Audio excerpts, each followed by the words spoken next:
Hello friends, Umiya ફૂડમાં તમારું સ્વાગત છે। તો આજે આપણે બનાવીશું રસાવાળા ભાત। એકદમ અલગ જ રીતે બનાવીશું અને તમે કોઈ દિવસ આ રેસીપી બનાવી નહીં હોય। તો ચાલો શરૂ કરીએ। તો પહેલાં આપણે ભાતને ધોઈ અને પલાળવાના છે। મેં એક બાઉલ લીધો છે, એમાં આપણે ખીચડિયા ચોખા લેવાના છે। આપણે બાસમતી નથી લેવાના, આ રીતના જે ખીચડી આવે છે એ લાવવાના છે। તો આપણે 3 વ્યક્તિનો બનાવશું એટલે હું 3 મુઠ્ઠી આ રીતે ચોખા લઈ લઈશ। તમારે યાદ રાખવાનું ખીચડિયા ચોખાનો ઉપયોગ કરવાનો છે, બાસમતી ચોખા નથી લેવાના। હવે આપણે આ ચોખાને સરસ ધોઈ અને પલાળી દઈશું। તો ચોખાને મેં ધોઈ અને પલાળી દીધેલા છે। તો પહેલાં આ પ્રોસેસ કરી દેવાની અને હવે આપણે વઘાર કરીશું, ત્યાં સુધી આપણા ચોખા પલળી જશે। તો વઘાર કરવા મેં કઢાઈમાં 2 મોટી ચમચી જેટલું તેલ એડ કરીશું। તેલ ગરમ થાય એટલે આપણે રાઈ એડ કરીશું। 5 ચમચી જેટલી રાઈ લીધી છે, 5 ચમચી જીરું એડ કરીશું, 5 ચમચી હિંગ એડ કરીશું। હવે આપણે લીમડાના પાન એડ કરી દઈશું। હવે ખડા મસાલામાં મેં તમાલપત્ર, લાલ મરચાં, તજ, બાદિયા, લવિંગ એ આપણે ખડા મસાલા એડ કરી દઈશું।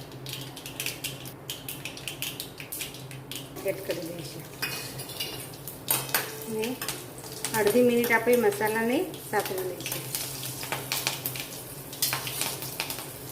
હવે એમાં આપણે 1 વાટકી વટાણા એડ કરી દઈશું।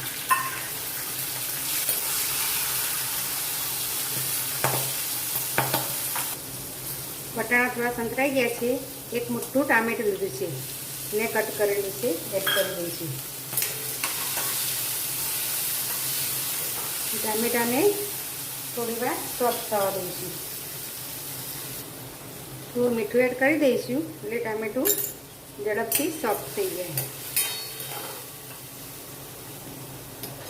ઢાંકણ ઢાંકી દઈશું અને ટામેટાને ચડવા દઈશું। 1 મિનિટ જેવું થઈ છે, હવે આપણે ચેક કરી દઈએ। ટામેટા થોડા સોફ્ટ થઈ ગયા છે।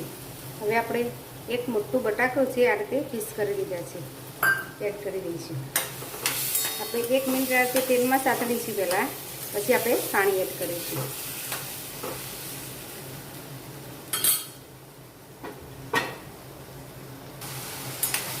1 મિનિટ થઈ ગઈ છે, હવે પાણી એડ કરી દઈશું। આપણે હાલ 1 કપ જેટલું પાણી એડ કરીશું। પાણી હજી વધારે એડ કરવાનું છે, આપણે હાલ 1 કપ જેટલું પાણી એડ કરીશું અને ઉકળવા દઈશું।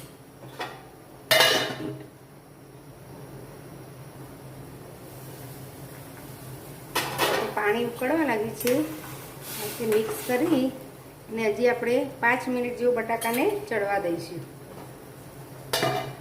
ગેસ મીડિયમ રાખીશું। 5 મિનિટ થઈ ગઈ છે, આપણે ચેક કરી લઈએ। તો હજી બટાકું હજી બરાબર ચડ્યું નથી, થોડું ચડે એવું થયું છે। જો તમે અડધું ચડેલું છે, હજી ભાગે એવું થયું નથી। આપણે હજી ચોખાના હાથે થોડું ચડશે। હવે આજે ફરી આપણે 1 ગ્લાસ ગરમ પાણી એડ કરીશું। પાણી હવે ગરમ એડ કરવાનું, પાછળથી એડ કરીએ એટલે। અને એમાં આપણે આ ચોખા પલાળીને રાખેલા એ આપણે એડ કરી દઈશું। બટાકું 50% ચડ્યું છે અને હવે આ ચોખા સાથે ચડશે। તો પલાળેલા ચોખાને મેં પાણી કાઢી લીધું છે, હવે એડ કરી દીધા। હવે મસાલામાં આપણે કાશ્મીરી લાલ મરચું 1 ચમચી, અડધી ચમચી તીખું મરચું, 1 ચમચી ધાણા જીરું, અડધી ચમચી હળદર અને સ્વાદ પ્રમાણે મીઠું લીધું છે। આપણે બેઝિક જ મસાલાનો ઉપયોગ કરવાનો છે।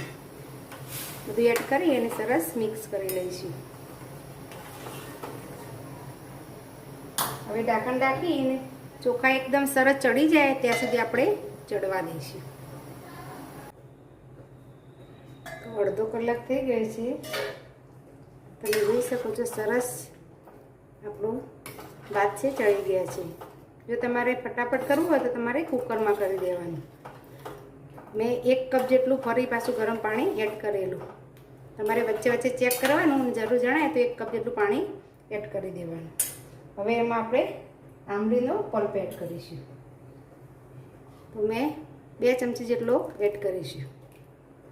સાથે આપણે 2 ચમચી ખાંડ એડ કરીશું. બધું સરસ મિક્સ કરી લઈશું. તમારે રસો જે રીતનો રાખવો હોય એ રીતે રાખવાનો. હવે થોડી વાર આપણે ઉકળવા દઈશું.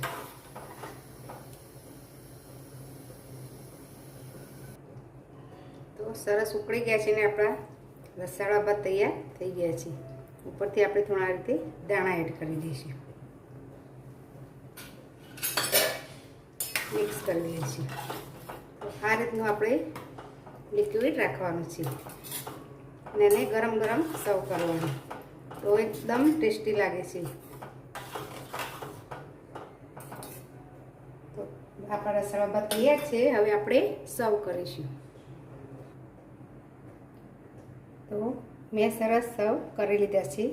તો આ છે રસાવાળા ભાત, કાંદા, આ છે બટાકાની રેફર અને સાથે આપણે ઘઉંના પાપડ. તો આ ઘઉંના પાપડ અને રેફર સાથે સરસ લાગે છે. તો એની સાથે મેં સર્વ કર્યા છે. ઉપરથી આપણે થોડા દાણા એડ કરી દઈશું. તૈયાર છે આપણે રસાવાળા ભાત. જો તમને આ રેસીપી ગમી હોય તો મારા વિડીયોને લાઇક, શેર અને મારી ચેનલને સબસ્ક્રાઈબ જરૂર કરજો. ફરી મળીશું નવા વિડીયો સાથે. ધન્યવાદ.